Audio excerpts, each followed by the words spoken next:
Hi friends, jazz chance കിച്ചണിലേക്ക് ഏവർക്കും സ്വാഗതം.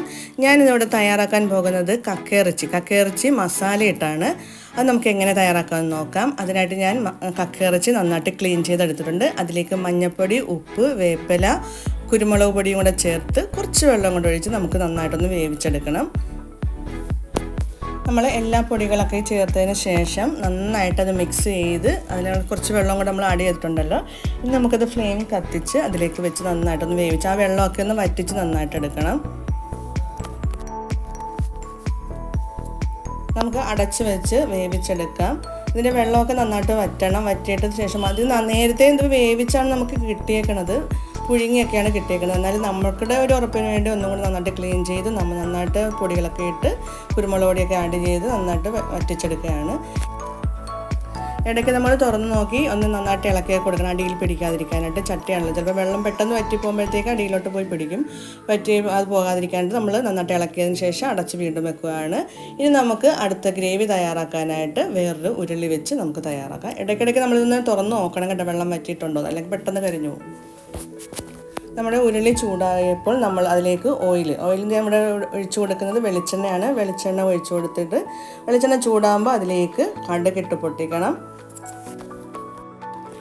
നമ്മുടെ കടുക് പൊട്ടിയതിന് ശേഷം അതിലേക്ക് ഇടേണ്ടത് സവാള, ഒരു 2 സവാള ചെറുതായിട്ട് അരിഞ്ഞെടുത്തിട്ടുണ്ട്, ഇഞ്ചി വെളുത്തുള്ളി ചതച്ചെടുത്തിട്ടുണ്ട്, വേപ്പില, പച്ചമുളക്, ഇതെല്ലാം കൂടെ ചേർത്താണ് നമ്മൾ അടുത്ത വഴറ്റുന്നത്.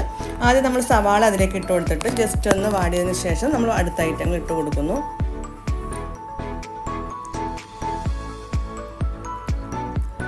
സവാള വാടാനായിട്ട് നമ്മൾ ഇത്തിരി അതിലേക്ക് ഉപ്പും കൂടെ ചേർക്കുന്നുണ്ട്. ഉപ്പിട്ട് നന്നായിട്ട് അതൊന്ന് വഴറ്റിയെടുക്കാം. നമുക്ക് സവാള ജസ്റ്റ് ഒന്ന് വാടിയതിന് ശേഷം നമ്മൾ ചതച്ച് വെച്ചിരിക്കുന്ന ഇഞ്ചി വെളുത്തുള്ളി ഇട്ട് കൊടുക്കുക. അതിനോടൊപ്പം പച്ചമുളകും ചേർക്കുന്നുണ്ട്. ഒരു പച്ചമുളക് ഞാൻ ചേർക്കുന്നുള്ളൂ. നമ്മൾ ഇതിലേക്ക് കുരുമുളക് പൊടിയും മുളക് പൊടിയാണ് നന്നായിട്ട് ചേർക്കുന്നത്. പിന്നെ ഫ്രഷ് വേപ്പില ഇട്ട് കൊടുക്കുന്നുണ്ട്. ഇതും കൂടെ ചേർത്തിട്ട് നന്നായിട്ടൊന്ന് വഴറ്റിയെടുക്കാം. നമുക്ക് നമ്മൾ ചേർത്തേക്കുന്ന സവാള, ഇഞ്ചി, വെളുത്തുള്ളിയൊക്കെ നന്നായിട്ട് വാടിയിട്ടുണ്ട്. ഇനി അതിലേക്ക് നമുക്ക് മസാല ഐറ്റം ചേർത്ത് കൊടുക്കാം. പൊടികൾ മല്ലിപ്പൊടി, മുളക് പൊടി, മഞ്ഞൾപ്പൊടി, കുരുമുളക് പൊടി, പിന്നെ ഞാൻ ചേർക്കുന്നത് പെരുംജീരകത്തിൻ്റെ പൊടിയാണ്. ഇതെല്ലാം കൂടെ ചേർത്ത് നമുക്ക് ഇതിൻ്റെ പച്ച മണം മാറുന്നത് വരെ നമുക്ക് നന്നായിട്ടൊന്ന് വഴറ്റിയെടുക്കാം.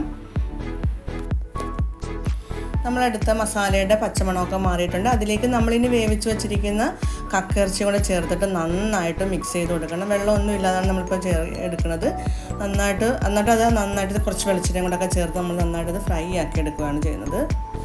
നമ്മളെടുത്തിരിക്കുന്ന എല്ലാ കക്കയിറച്ചി അതിലേക്ക് മിക്സ് ചേർത്ത് കൊടുക്കുകയാണ്. എന്നിട്ട് നന്നായിട്ട് ഇളക്കി അത് നമുക്ക് എടുക്കണം.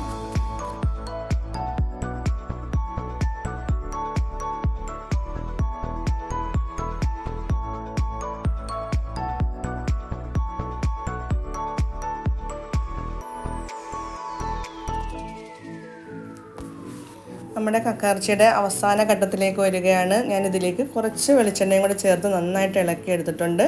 പിന്നെ ആവശ്യത്തിന് ഉപ്പുണ്ട്, എരിവൊക്കെ ഉണ്ട്. അതുകൊണ്ട് വീണ്ടും നമ്മൾ ഇട്ട് കൊടുക്കേണ്ടി വന്നില്ല. ഇതിലേക്ക് നമ്മൾ കുറച്ച് വേപ്പിലയും കൂടെ ആഡ് ചെയ്യുക മാത്രമേ ചെയ്യുന്നുള്ളൂ. നമ്മുടെ കക്കയിറച്ചി ഇവിടെ തയ്യാറാണ്. ഇഷ്ടപ്പെട്ടാൽ നിങ്ങൾ ലൈക്ക് ചെയ്യുക, ഷെയർ ചെയ്യുക, കമൻറ്റ് ചെയ്യുക, ഇതുപോലെ ചെയ്ത് നോക്കുക. Okay, thank you.